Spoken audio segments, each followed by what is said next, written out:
Bonjour à tous, on donne le coup d'envoi du Tour d'Europe de la presse. Ce mercredi 7 janvier 2015, on débute notre périple par la France. L'équipe s'intéresse à Lionel Messi. Ses journalistes se demandent jusqu'où ira le bras de fer, engagé par l'Argentin. Rappelons que la Pulga ne s'entend plus du tout avec l'entraîneur Luis Enrique. De son côté, le Parisien évoque la Coupe d'Afrique des Nations. Pour ce journal, certains clubs français devront cravacher durant cette compétition, étant donné qu'ils seront privés de plusieurs footballeurs africains. On traverse les Alpes et on s'arrête en Italie. Le Corriere dello Sport parle de la Juventus. Les Bianconeri ont dû se contenter d'un résultat nul, un but partout contre l'Inter Milan hier soir. Résultat, la AS Rome n'a plus qu'un point de retard au classement désormais. Pour sa part, la Gazzetta dello Sport encense l'équipe de Sassuolo. Cette formation a battu le Milan AC 2-1 à San Siro. Il s'agit assurément d'un coup d'arrêt pour Jérémy Ménez et ses partenaires.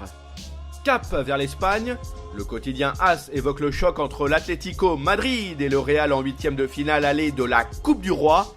A priori, l'attaquant Fernando Torres devrait être aligné d'entrée de jeu face au merengue.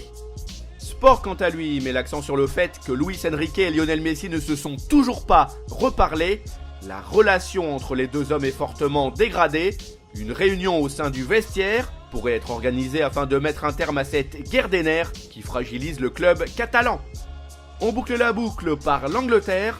Le Daily Mirror relaye des propos signés Steven Gerrard. En clair, le milieu a confié qu'il voulait rester à Liverpool la saison prochaine. À défaut d'avoir une offre pour rempiler, l'Anglais a décidé de filer aux États-Unis. À en croire le Daily Express, Manchester City aurait passé la seconde à propos de Wilfried Bony. Les Citizens auraient bon espoir de réussir à déloger l'attaquant de Swansea. Les Swans pourraient accepter une offre de 38 millions d'euros avant la fin de la semaine. Voilà, ce tour d'Europe de la presse est terminé. On se retrouve très vite pour une nouvelle édition. En attendant, vous pouvez consulter en temps réel l'actualité sur le site de Top Mercato. Nos applications pour mobile et tablette, de même que nos pages Facebook et Twitter, sont aussi à votre service. À bientôt!